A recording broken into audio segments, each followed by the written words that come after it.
ሰላም ጤና ይስጥልን ውድ ኤንቢሲ ተመልካች አድማጮቻችን ይህ ኤንቢሲ ወቅታዊ ዓለም አቀፋዊ ዝግጅታችን ነው።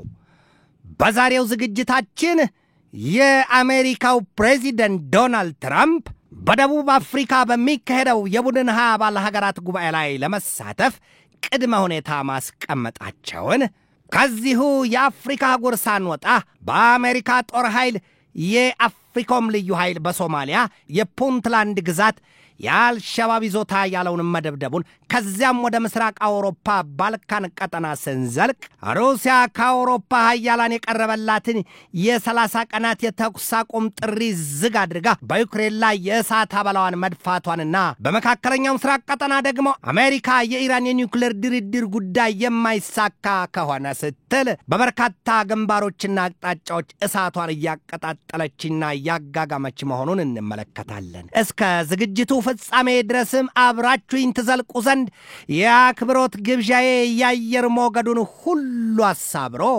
ከልባችሁ ይድረስ የምላችሁ አዘጋጅቼ የማቀርብላችሁ ትዕግስቱ በቀለ ነኝ።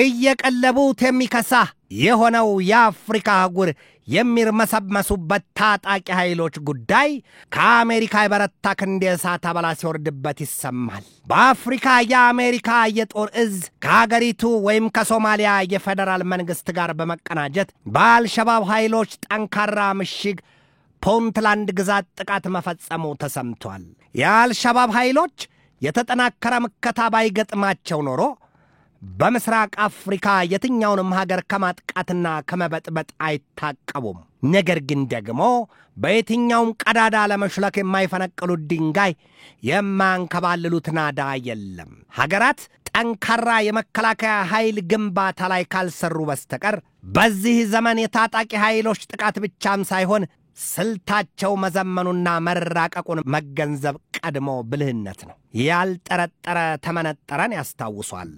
የአሜሪካ የጦር አውሮፕላኖች እስከ መቼ ድረስ ሲሆን የሶማሊያን ምድር ሊጠብቁ የሚችሉት? ሶማሊያን የሚበጃት የራሷን ሰላም በራሷ ኃይል ማረጋገጥ አቻ የሌለው መፍትሄ መሆኑን ማመን ያስፈልጋል ይላሉ የወታደራዊ ተንታኞቹ።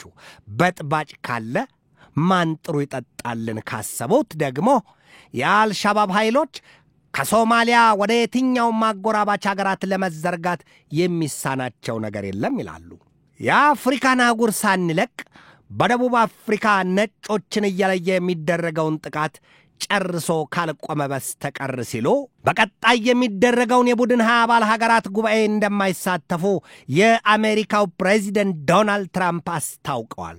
በደቡብ አፍሪካ አስተናጋጅነት የሚካሄደው የቡድን ሀያ አባል ሀገራት ጉባኤ በቀጣይ ህዳር ወር ነው የሚካሄደው። ትራምፕ በደቡብ አፍሪካ ነጭ አፍሪካውያን ላይ የዘር ማጥፋት ወንጀል እየተፈጸመ ነው የሚል እምነት አላቸው ነው የሚባለው። የደቡብ አፍሪካው የዓለም አቀፍ ግንኙነት ሚኒስትር ሮናልድ ላሞላ በሰጡት ማብራሪያ ሁሉም የአህጉሩ መሪዎች በጉባኤው ላይ ይሳተፉ ዘንድ ተጋብዘዋል። የመምጣት ወይም መቅረት ውሳኔው ግን በእነሱ እጅ ነው ብለዋል። ጉዳዩ አንቺው ታመጪው አንቺው ታሮጪውን መሆኑ ነው። አሜሪካ ከተያዘው የአውሮፓውያኑ 2025 ዘመን መጨረሻ ጀምሮ የቡድን ሀያ አባል ሀገራትን ፕሬዚደንትነት ትረከባለች ነው የሚባለው። ትራምፕ በሰጡት ማብራሪያ ታዲያ 49 ነጭ አፍሪካውያን ከጥቃት አምልጠው አሜሪካ ገብተዋል ነው ያሉት። ይሄ ዘመን በቆዳ ቀለም ብቻም ሳይሆን ሌሎች መመዘኛዎች እየተመዘዙ ዘግናኝ ጥቃት የሚፈጸምበት መሆኑን ለመናገር አይከብድም ይላሉ የነገር ሰንጣቂዎቹ። እንዳብነት እንኳን የጋዛ ሰርጥን ፍልስጤማውያን ስናነሳ ዘግናኝ የዘር ማጥፋት ወንጀል እየተፈጸመባቸው አይደለም ወይ በሚል ከጥቂት ሀገራት በስተቀር ድፍን ዓለም የእስራኤልን እርምጃ እያወገዘው ቀጥሏል። ብዙዎች እናውቃለን ብንናገር ግን እናልቃለንን የሚተርቱበት ውል አልባና ዘግናኙ የጋዛ ሰርጥ የዘር ማጥፋት ወንጀል የሚዳኝበትስ ፍርድ ቤት የቱ ይሆን? ከሳሽ ጠያቂውስ? አረ ለመሆኑ የዘር ማጥፋት ወንጀል ሲነሳ በየትኛው ሕግ ነው የሚዳኘው? ይሄ በጥልቅ ሊሰመርበት የሚገባ ጉዳይ ነው ስትል ደቡብ አፍሪካም ብዙ ጊዜ የፍልስጤማውያንን ጉዳይ አንስታ በዓለም አቀፍ ወንጀለኞች ችሎት ዘሄግ በሚገኘው ብዙ ጊዜ ሽንጧን ገትራ መሞገቷም አይዘነጋም። የደቡብ አፍሪካን ዘገባ ያገኘነው ከአይ ዊትነስ ኒውስ ነው።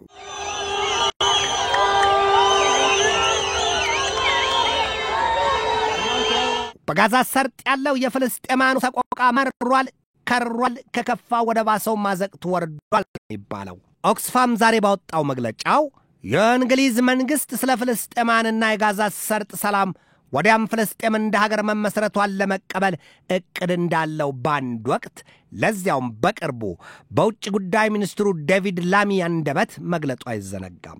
ነገር ግን ደግሞ ዛሬ በሰማ የኦክስፋም ብሶት የእንግሊዝ መንግስት ለእስራኤል መንግስት የጦር መሳሪያ ሽያጭ አድርጓል ሲል ከሷል። ሂዳት በለው እንዲሄድ አድርገው እንዳማህጥራው እንዳይበላ ግፋው ይሏል አበው። ከአንድ አንደበት ምንጭ ጣፋጭና መራራ ውሃ ይቀዳል ይሏል አበው።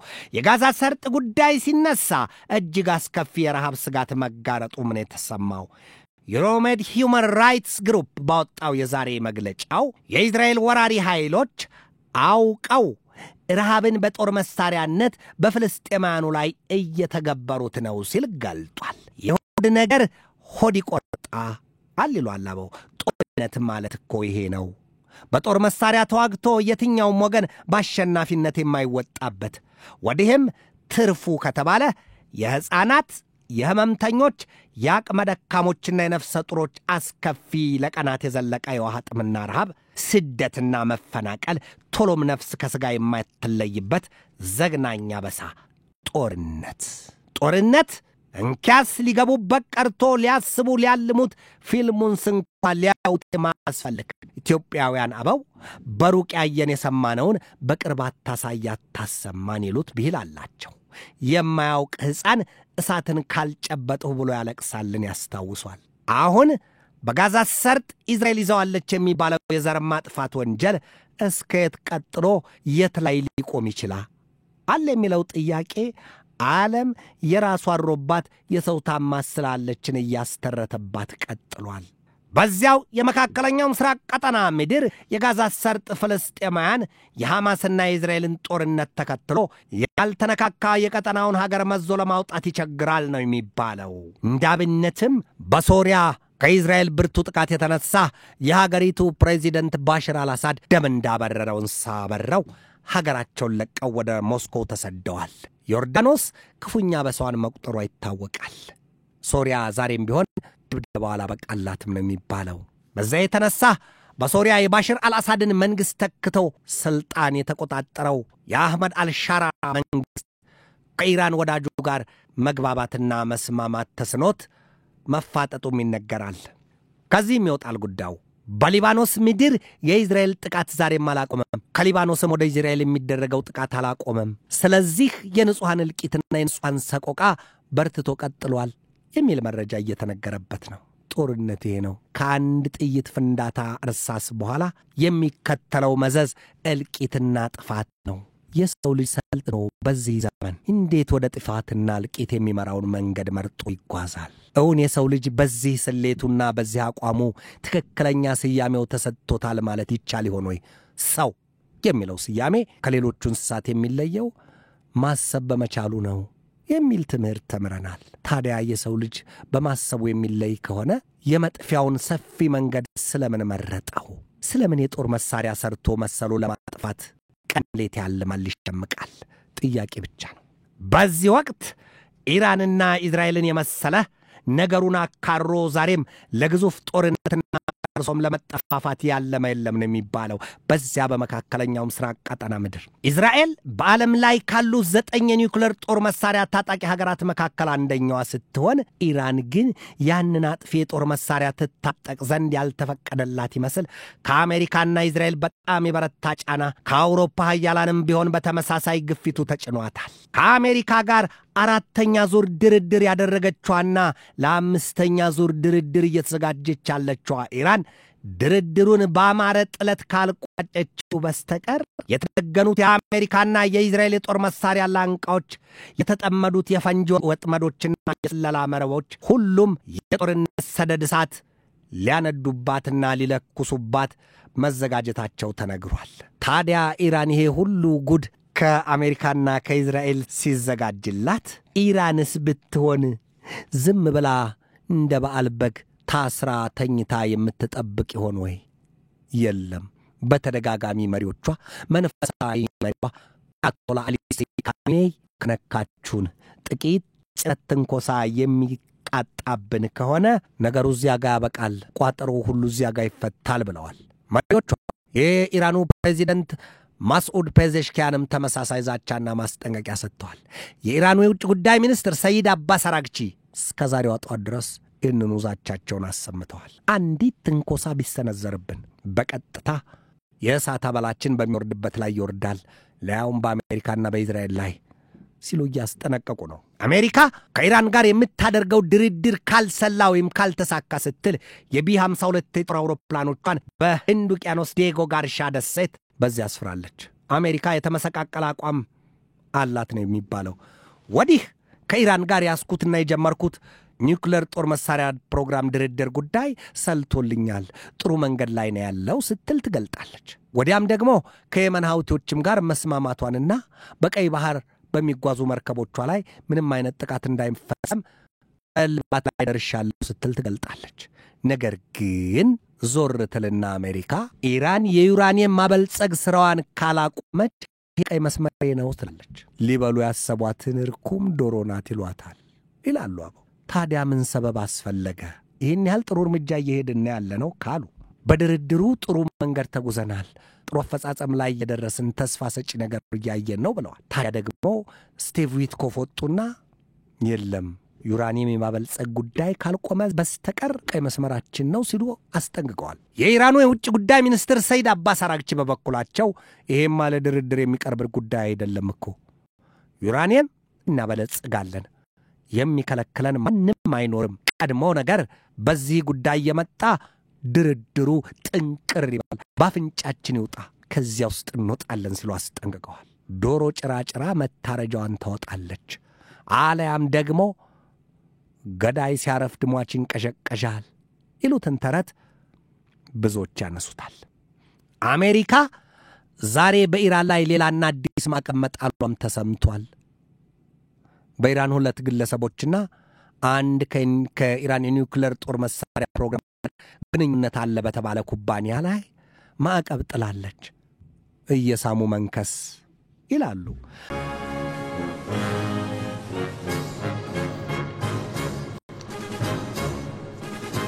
ከመካከለኛው ምስራቅ ቀጠና ምድር በቀጥታ ወደ ምስራቅ አውሮፓ ባልካን ቀጠና እንገባ።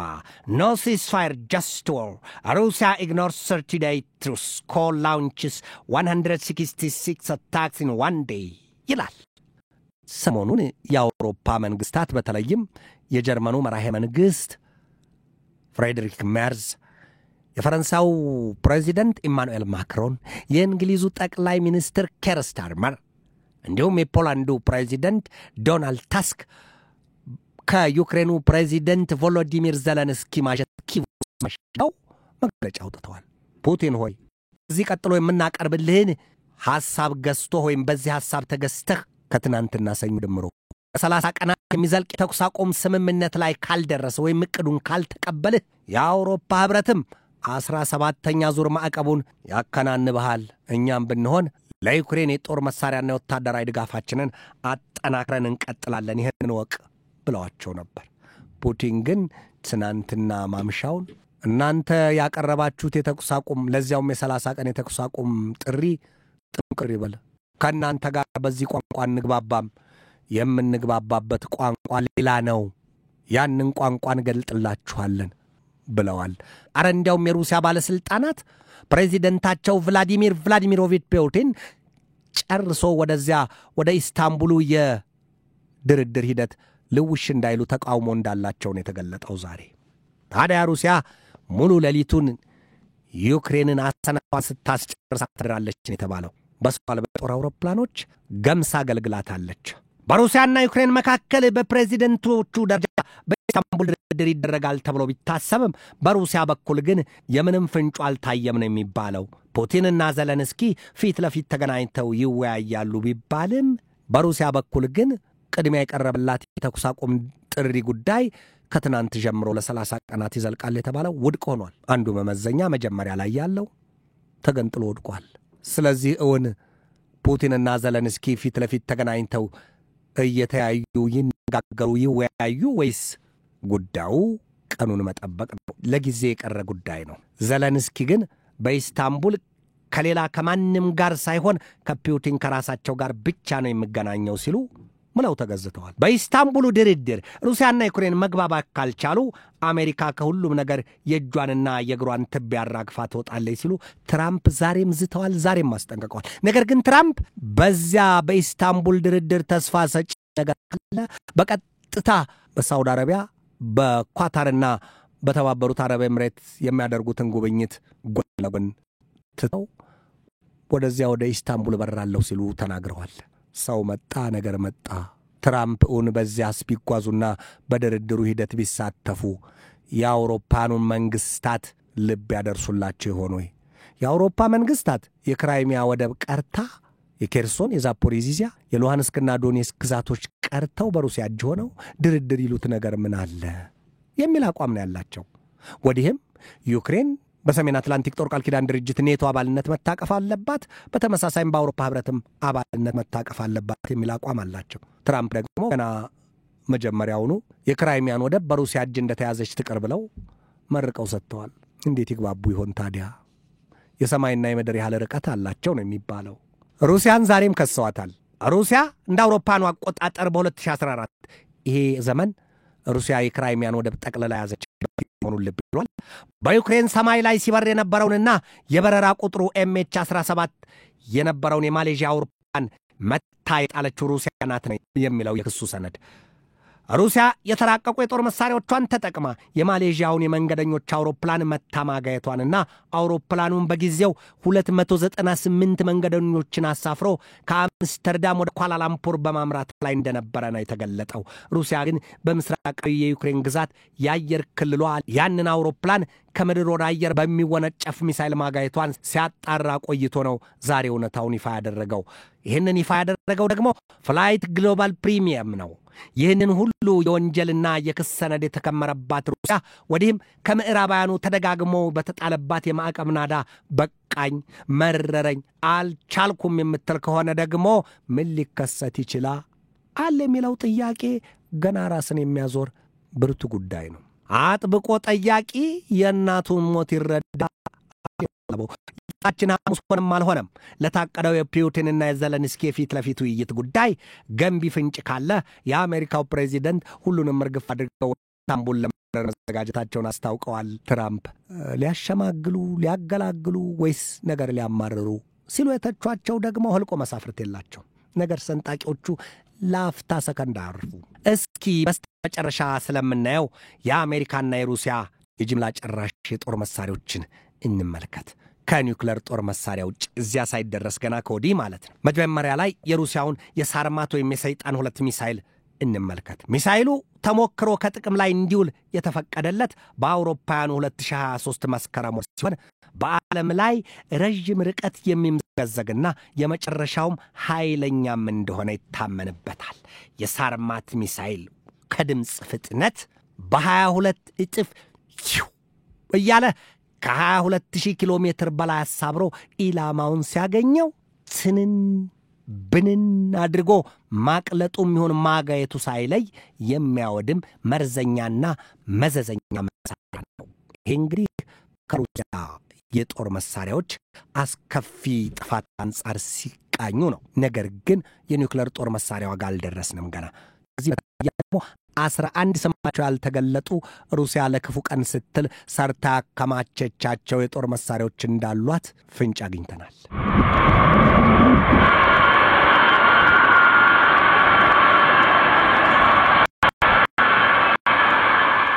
የአሜሪካውን የቢ52 የጦር አውሮፕላን መጨረሻ ላይ እንቃኘው። አሜሪካ የሰራችው ይሄ ቢ52 የጦር አውሮፕላን 32,000 ኪሎ ግራም ቦምቦችን አጭቆ በከርሱ በገጹ ደግሞ የረጅም ርቀት ሚሳይሎችን ሰግጦ ያለምንም ፋታ ረፍት ነዳጅ ሳይሞላ 14,200 ኪሎ ሜትሮችን አሳብሮ የሚበርና ሲያሻው ድምጹን አጥፍቶ በለሆሳስ የቦምብ ማዕት ሲያወርድ ሰው ሰራሽ መብረቅ እንጂ ሌላ አይደለም ይሉታል። መገለጫ ቋንቋ የለውም። አውሮፕላኑ ሌላው ገጽታው በአየር ላይ ያለ ከሌላ አውሮፕላን ታንከር ላይ ነዳጅ ይቀዳል። ያንን በግዙፍ የሚቀዳው ነዳጅ ፉት እያደረገ እንደዚያው 14200 ኪሎ ሜትሮችን ዳግም እየከነፈ ይሄዳል። በሉ ይሄ ቦምብ ጣይ አውሮፕላን ያጨቃቸው ቦምቦች አንደኛው ሲለቀቅ የምድርን ከርስ በቅጽበት 200 ሜትር እምሽክ እያደረገ እየበላ ከምድር ከርስ የተሰጠ ወይም ያሉ ምሽጎች ካሉ በደቂቃዎች ምናልባትም በሰከንድ ዕድሜ ውስጥ እምሽክ ዋጥ ስልቅጥ አድርጎ ያመድ ክምር አድርጎ የሚያስቀር ነው። እነዚህ የጦር መሳሪያዎች በተሰሩበት ዘመን ማን ከማን ያንሳል ብሎ መገዳደል ሞኝነት ወይስ ብልህነት? ማስፈራራት ወይስ መንጠራራት? ጥያቄ ብቻ ነው። ያኔ ሳዳም ሁሴን የጅምላ ጭራሽ የጦር መሳሪያ አላቸው በሚል አሜሪካ ህብረ ብሔር ኃይል አዘጋጅታ ስትዘምትባቸው ኩዌትን ሲወሩ ሳዳም ምላሳቸው ያመጣባቸው ጣጣ እስከዛሬ የሀገራቸውን ቅስም ሰብሮ አሸማቆና ሽመድምዶ አልፈስፍሶ አስቀርቷታል። የአፍ ወለምታ በቅቤ አይታም፣ የአንድ ቀን መዘዝ ያለ 9 ወር አይመዘዝ ይላሉ ኢትዮጵያውያኑ። በአፍ ይጠፉ በለፈለፉ ምን አለ መንግስታት አደብ ቢገዙ የሌላቸው አለ ከሚፎክሩ ከሚዝቱ ከዚያ ደግሞ ለህዝባቸውና ለሀገራቸው መዘዝ ባይጋብዙ። ውድ ኤንቢሲ ተመልካች አድማጮቻችን የዛሬን በዚህ ተሰናበትኳችሁ። ከነገ በስቲያ ሐሙስ በሌሎች ርዕሰ ጉዳዮች ጠብቃችኋለሁ። እስከዚያው ከልባችን እስከ ዓለማችን ሰላም ተመኘሁ። በድጋሜ ሰላም።